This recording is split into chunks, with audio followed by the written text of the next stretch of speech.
Okay, I often get asked about protein shakes or smoothies. I will have protein shakes a couple times a week, probably minimum.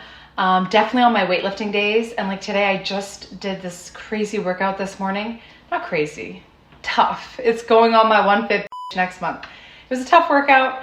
I felt it. Especially a lot of leg movements is just very depleting. But if you want to replenish your muscles, I love protein shakes. So I'm just feeling like depleted.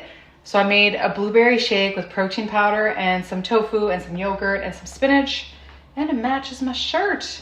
So I'm gonna drink this. So this is my in between lunch and supper, and then everything else stays the same.